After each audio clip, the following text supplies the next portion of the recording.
Good afternoon. I pride myself on punctuality, so I apologize for being a couple minutes late here.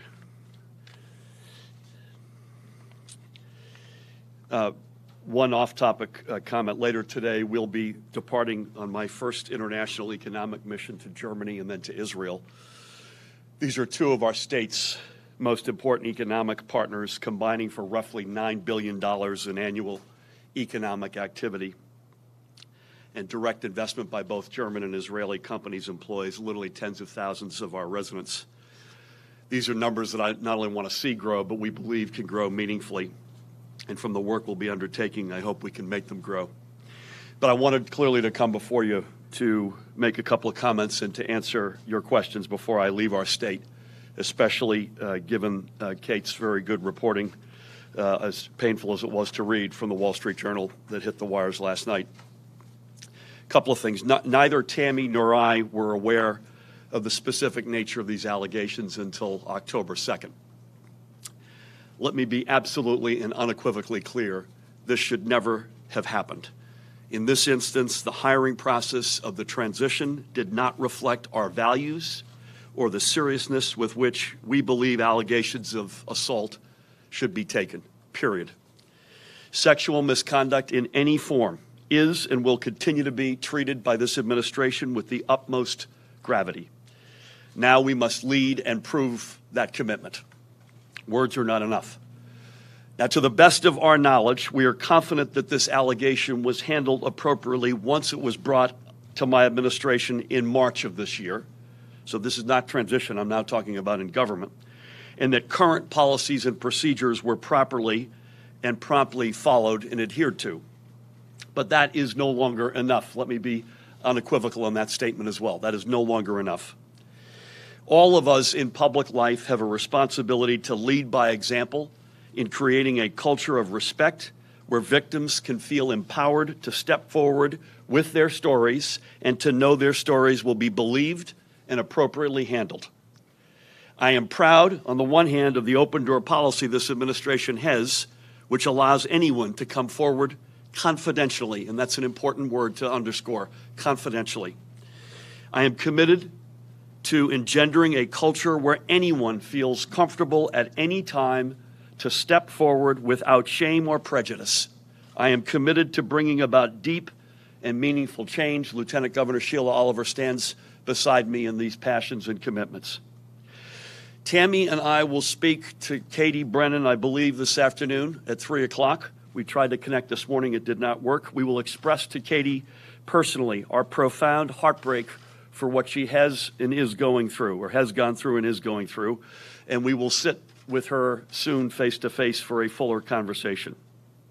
Sheila Oliver will also reach out to Katie. Tammy and I admire Katie's bravery, and it's critical that we learn from her experience. For her and all women across New Jersey, we must ensure that the system works. Now, here's what that means. First, we are going to demand real accountability and conduct a real and exhaustive independent investigation into how this hire was allowed to go forward in transition. This will be conducted by Peter Venero of Sills, Cummis, and Gross. Peter is a former gubernatorial chief of staff, chief counsel, attorney general, and state Supreme Court justice. The investigation will be specific as to this situation, but it will also encompass a systemic review of hiring and vetting in our transition. We will not follow the lead of Washington. This will be a real investigation designed to uncover the truth of what happened wherever it leads. We're not playing politics. We owe the people of New Jersey transparency, and that's exactly what we'll provide. I spoke with Peter this morning and thanked him for doing this and promised him complete independence and access, period.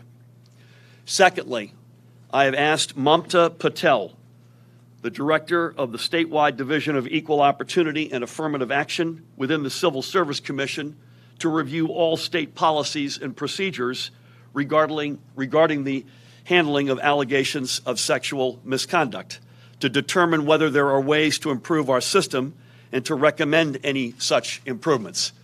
And again, I want to loop back to something I said earlier. Based on what I now know, we handle this within the government context appropriately. I don't think that the rules of the road that guide that are sufficient. Mamta's a 25-year veteran of state government. She's been in this position for many years. She's a former deputy attorney general in our state. New Jersey is viewed to have among the better EEO and affirmative action laws in the country, but they're not good enough. They must be even better. Thirdly, I have asked the Attorney General to lead a comprehensive evaluation at the way that these cases are handled by law enforcement, to change the balance so that victims are taken seriously and justice may be more easily achieved. Whether that is by asking the legislature to do something like extend the statute of limitations, or new procedures or training by which prosecutors or law enforcement investigate and take action against allegations of sexual misconduct and assault. This will be looked at from every angle. Again, I want to give Kate a shout out because she, in her article that hit last night, looked at models that we're going to look very seriously at, places like Maryland and Illinois, or even Alaska and other places like that. Survivors of sexual misconduct who have stepped forward and into the light deserve our support for their bravery. It was just a week or so ago when we saw what happens when those in power conduct sham investigations, when they mock victims and they avoid accountability. That will not happen on our watch. I want New Jersey to be nothing less than the gold standard whereby victims of sexual assault or a crime of any sort are encouraged, they're supported, and they're believed.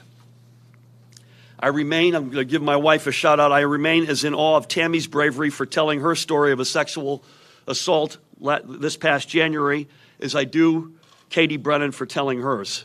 The many women all across our nation who have decided over the recent weeks and months that they will be silent no longer will be our inspiration for change, as they must be.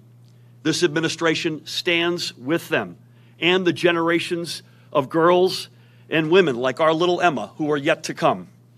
And we will redouble our commitment to not only ensure justice, but make sure New Jersey is not in the pack, but is a leader. With that, I will take your questions. Kate, I think I'm going to, as a courtesy, given you wrote this, I'll begin with you if you've got one. Thank you.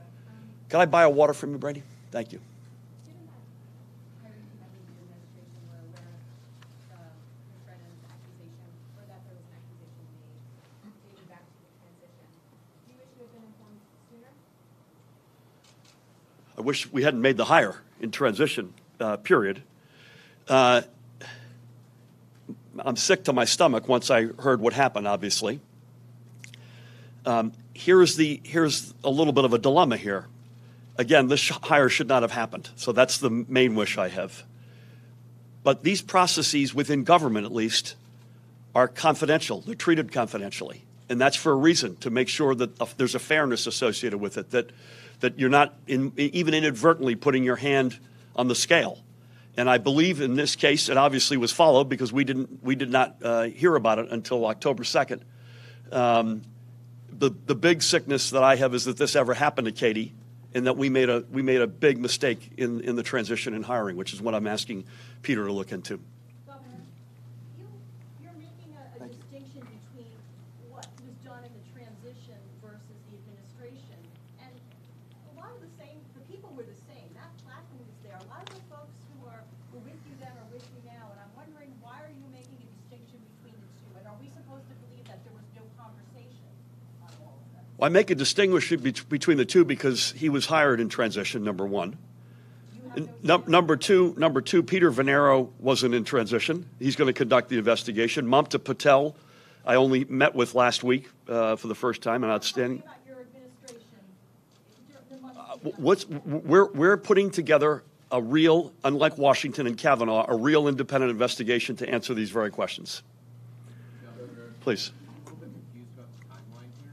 So you say that you were unaware of the allegations until October. Why then in June did you have a campaign lawyer respond to this?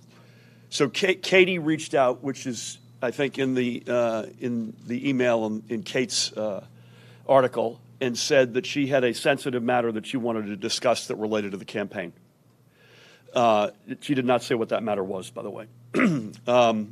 So when she said the campaign, it made obvious sense to me to get someone in the legal side of the House who was associated with the campaign.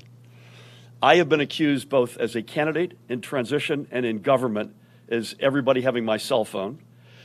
Tammy and I have been reminded time and time again that just sort of doing one-off meetings with folks, for good, bad, or otherwise, creates an unevenness in the organization. And we've been reminded many times, you have professionals who do this for a living. You have processes that are in place. Stick to them. And that was my reaction at that point. Obviously, I'm crushed now that I know what happened. Michael. Governor, you said twice that you're glad that this has been handled appropriately since March. How has it been handled? I said handled appropriately given the rules of the road. And I don't mean prosecutorial. I'm not a law enforcement officer. The Attorney General, have you all seen the Attorney General put something out on the law enforcement side within the past 45 minutes? Have you all seen that? So you know what he has said on that side. So I'm not commenting on that. But given the EEO rules of the road in government, within that context, it was handled appropriately. It certainly wasn't handled appropriately in the sense that she felt like she got her hearing, proper hearing in the prosecutorial sense.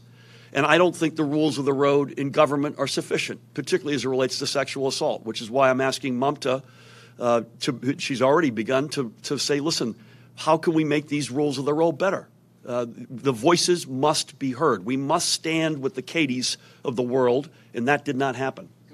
Charlie. Even though your chief of staff knew about this, he didn't tell you. The specifics of this, he did not. But listen, their cases come up all the time as it relates to employment issues. There's a confidentiality that must be adhered to, particularly in this case when I knew both parties. Charlie. The point I think Susan made, though, don't you feel like you were let down by your staff if they had notified you ahead of time or notified you at the time? You would have had the opportunity to take action. So, I'm saying two things. Number one, referring to government, these processes. But I'm saying, the process, you could have taken action. this particular case. First of all, I'm sick to my stomach and heartbroken over what's happened to her. But the confidentiality associated with this matters. It does matter. I think the system let us down. The system has let us down, which is why I go back even to the broader review that the Attorney General is going to pursue. We're not where we need to be, either as a country or certainly the state. I can't do anything about the country, but we could do something about New Jersey. We want this state to be the gold standard when someone is a victim of a sexual crime, that they know what to do, that they're encouraged, that they're supported, that the success rates when they raise their hand and they ask for justice to be done, that the success rates are meaningfully better than they are today. Others, please, Brian. You say you didn't learn the nature of the allegations until October 2nd. That seems to suggest you may have known some sort of outlines of that there was an allegation against Mr. Alvarez, or that Ms. Brennan was making some sort of an allegation. I mean, what I did not. Know before October 2nd? I did not. I know what she said to me, and it was sent to the people who in the proper channels, and I believe it was I know it was referred to the Attorney General within 24 hours of her raising it in March. I had no idea of the nature of it until October 2nd when I was told. You didn't ask? You didn't care to know what the nature of the allegation was? I get these literally all the time. Now, this is one that not in a sexual harassment. You get cases where No. I get people who. the Attorney General's office? I don't mean. I get people who come to me and ask for a coffee, a sit down, a conversation all the time. Is what I mean. Are those usually referred to the Attorney General?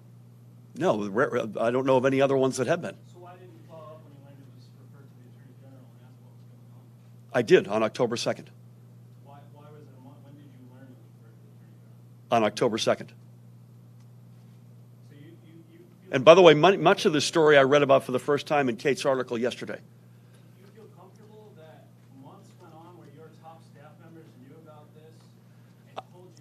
I don't feel comfortable about any of this, Ryan.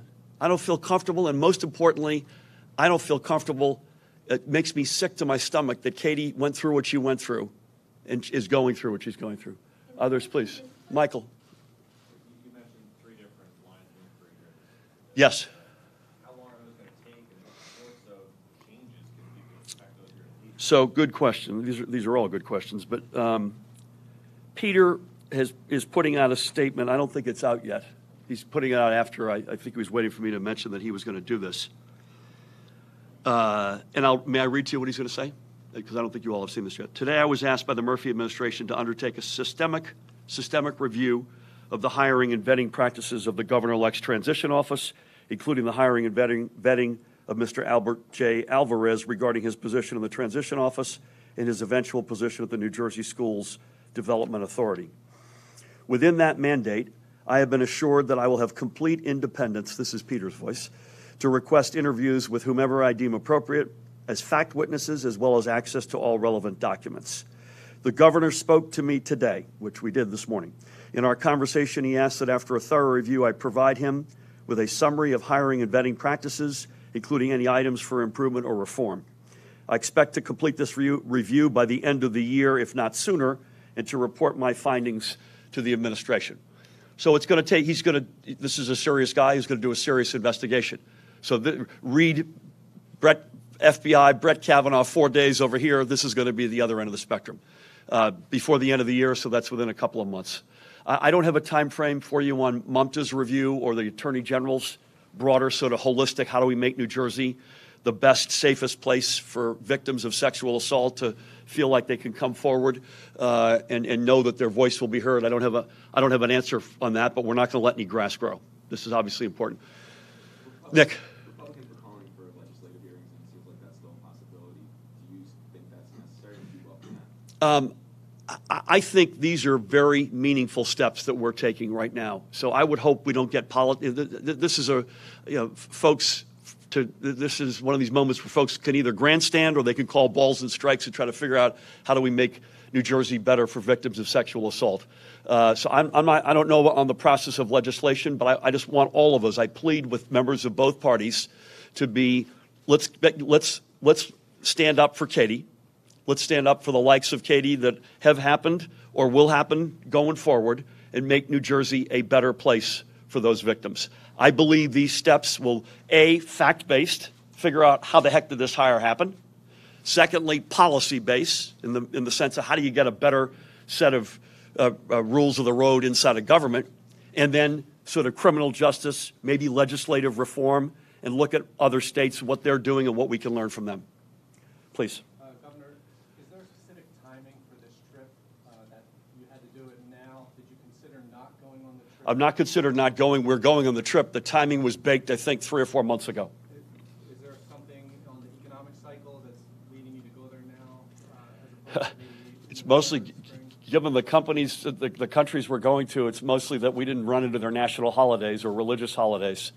We have a very packed schedule in both countries that we think will bear meaningful fruit for our economy. Do you have an estimate of how many staff members you're bringing and what that cost may be on the taxpayer? I don't, but Dan Bryan can get to you. It's Choose New Jersey that's funding the trip, by the way, so this is not a taxpayer paid-for trip.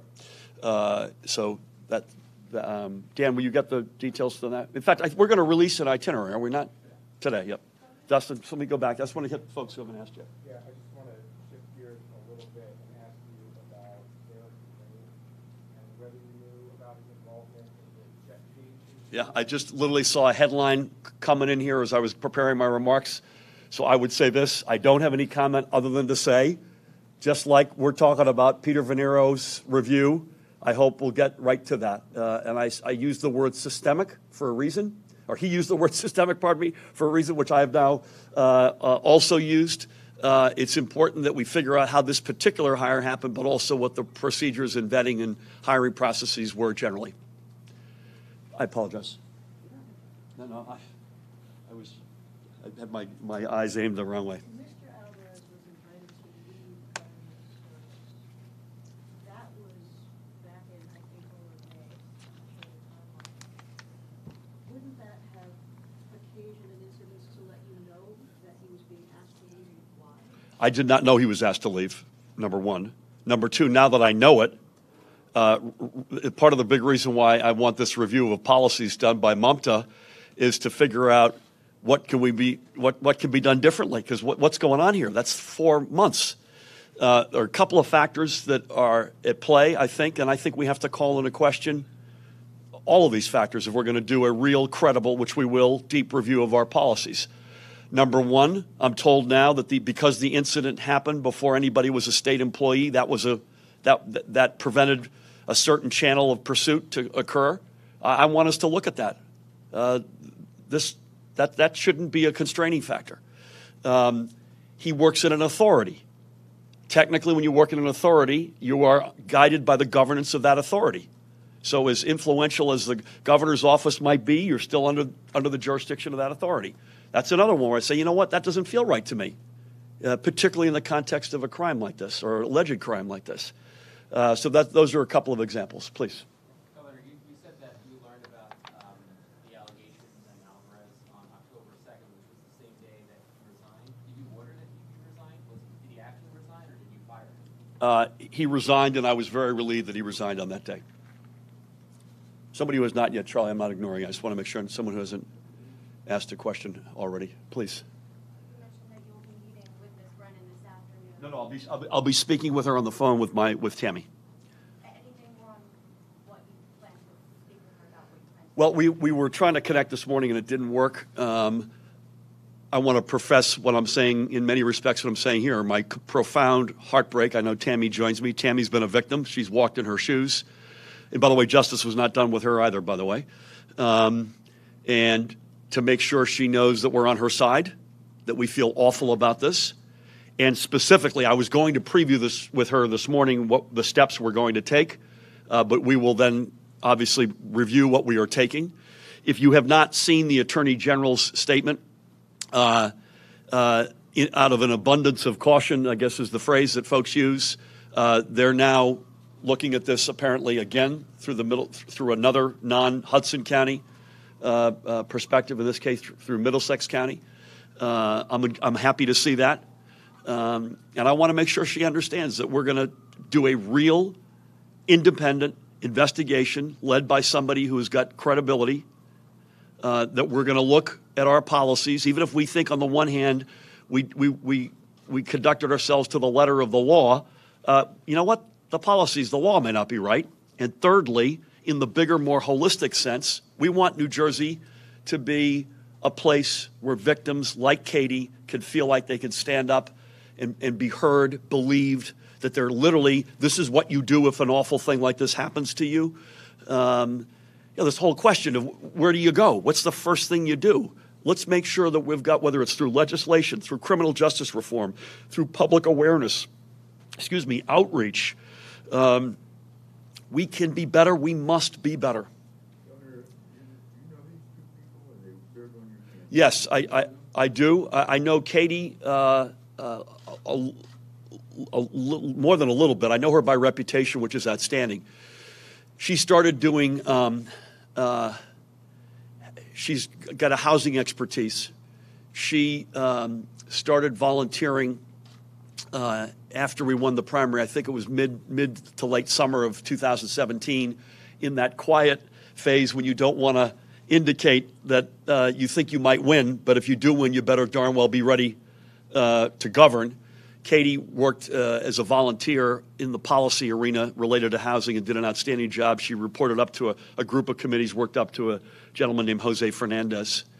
And then she likewise was a named member of one of the transition committees, also tagging into her expertise. And then, of course, she's got the job that she has in government. Al was in my life with him, was someone who was co-responsible, I think, for outreach into the Latino community. So I just want to make sure that you've got to be up next in the second round. Maybe one more first rounder, and then we'll do a couple of second. Who told you not to use Ms.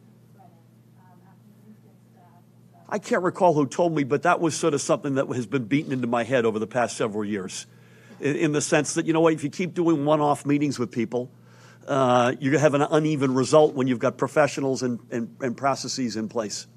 I apologize. You expressed frustration and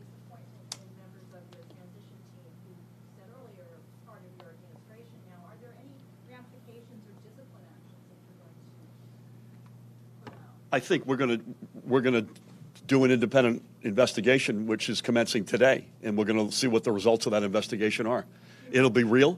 I'm sorry? You'll be open? I have to be. I absolutely must be open. Hold on, I'm going to come back to you, I promise. Sorry, one more first time. I apologize. Charlie, I'm not ignoring you. Governor Harry, what's your involvement with the investigation? How will I be? Well, in this day and age, I have a phone, and believe me, people use it. So I'll be as involved. Sheila will be in charge of government, as she has so ably done before when I've traveled, and I will be very much in touch. But there's an independence here, right? So I'm going to be in touch to the extent to which Peter needs me and has questions that I can uniquely answer. But Peter Venero is doing the investigation. I will likely be separately in communication, and our team will be in communication, I would expect, with both Mumta and the Attorney General on their respective. Again, remember, you got fact-based, what the heck happened here? Not just specific to this, but more systemically. Policy-based, my God, can't we get better policies? And thirdly, this whole, how do we make New Jersey a place where women like Katie can stand up and say, you know what, I know my voice will be heard and justice will be served. Please. I know you said I'm sorry. It's going to be an independent investigation. I'm sure it will be thorough. But we heard the same thing from Chris Christie after Bridgegate, and I think you personally have talked about that a lot. Are you open to a legislative inquiry into this matter? Would you be supportive of it? I think I already answered it. This is no whitewash, Ryan. I can't speak to Governor Christie in whatever investigations he may have done. Peter Venero is as highly qualified a lawyer, and by the way, is particularly qualified on doing investigations like this. This will be no whitewash. If I could just ask one more. I wonder if you feel like your aides were seeking to give you plausible deniability on this when on the I can't. Hypotheticals I'm not going to answer. Please. Sorry. Again, I'm not. This is another first-time question. So. Just a little off topic. If you could touch on the mail-in ballot law change and how that happened in North Carolina. I don't have a crisp answer for you on that. Can I come back to you? Is that all right? Charlie. This is kind of related to Ryan's question. Ryan, will you help me there? I mean, Dan? Dan, will you help me? Remember? Okay. Please, sorry. One of the unwritten rules and traditions of a chief of staff and a chief counsel is to keep the governor, your number one client, out of harm's way, to make sure that they are not exposed to this kind of crisis. Do you feel that they failed in their duty? And Peter Venero, who was in both those jobs, would be well equipped to answer. I think I have enormous confidence in both of these folks, but let's let all these processes take their course, and we'll leave it at that. Please. You mentioned that you were only casually acquainted with Al Alvarez. Did you play a role in him getting the job with the school's development authority? And was it a political reward for him looking at his campaign? Was he actually qualified for the job? I had no role in his getting the job, and I would say more than casually, he worked on the campaign. So I don't want to. I'm not giving you an impression that I don't know this gentleman. I hope, and again, I'm going to look forward to Peter Venero's assessment of this. I hope that we called balls and strikes and we hired people who are qualified for the positions that they took. Hold on one second. Does that mean that you didn't approve his hiring when he was hired by the transition? You know, I don't know how many people work in state government. There's 60,000 people, I think. So I knew that he was hired, but I didn't push for it, or I wasn't necessarily informed. I think I was told after the fact he was hired. I also wasn't aware of any of this, so there was no reason for someone to say, wait a minute. Al, by the way, is a lawyer and has had a career, so it wouldn't have been a holy cow, how did that happen? Governor, you said to me that you didn't. It is now, by the way. You didn't want to speculate about the motivations of your staff. Did you not ask them why they didn't tell you about this? First of all, we've had, believe me, a lot of soul searching over the past 15 days, and or 13 days. And believe me, we've turned this thing over 1,000 times. And again, reading Kate's piece yesterday, where I and I think we learned about a lot of things that even we were not aware of and shocked the hell out of us. You've got a confidentiality process, and if you make an exception, you run the risk somebody in my power and influence can put their finger on the scale and tip it one way or the other. And that's not right. That's not what the people of New Jersey deserve. So that part I completely understand. Matt, as someone who knew both parties, recused himself immediately. And this was overseen by the chief ethics officer in the governor's office, who's the same woman who's been in it for a couple of years. Hold on one second, ma'am. Yes, ma'am. Somebody in the transition process, and we will get to the bottom of that. I don't have a crisp answer for you. Please. Do you know why a criminal matter was sent to the ethics officer? It was that she's a lawyer, so I assume that was the reason. Please. Going forward, do you want to be notified? I think that's got to be a question that we have to ask ourselves. The problem I have is, and this is for the victim as well, the problem I have is I don't want to even inadvertently influence an outcome. I know Sheila agrees completely with me on that. We've got to have a process where everybody feels like their case will be heard, it will be fair, and nobody will have some untoward influence one way or the other. But that's got to be on the list of questions that we have to ask ourselves. I think I'm going to go in a second here, but yes, ma'am. As you were speaking of your life, and I give her the utmost credit and respect for coming forward. It's hard, I know. How are you coming to terms with this now being under your watch, so to speak? I feel horribly. I mean, I've known it firsthand. We didn't know each other when it happened to Tammy, but I know what she's had to live with, and I feel awful. I feel awful for Katie. Nobody deserves this. She's been screaming out for help, and she didn't get it. And whether it's reviewing, as I said, the laws, the policies, who did what when, criminal justice reform, we're just not good enough. I mean, we saw this with Kavanaugh, and we're now seeing it again. And I can't do anything about the other 49 states, but Sheila and I could do something about New Jersey. And we're going to get to a better day and a better place because we have to. We have no choice. We have to be the unequivocal gold standard where New Jersey is, everyone says, you know what, New Jersey, if something awful like this happens, please God, I don't wish it ever to happen to anybody, but if it does, we're on your side. I appreciate everyone's patience. And as we know more, obviously, we will let you know. But the Peters investigation in particular is going to take a while. So I don't want you to think that we're ignoring you in any way, because we're not. But we got to take this very seriously. It is independent. It is real. It has teeth. And we have to let him do his work, and I'm very confident he will. Again, God bless Katie and all the other women and girls who have had to walk in those awful shoes. Let's get on their side. Let's make New Jersey as good as it can be for those awful circumstances. Thank you all.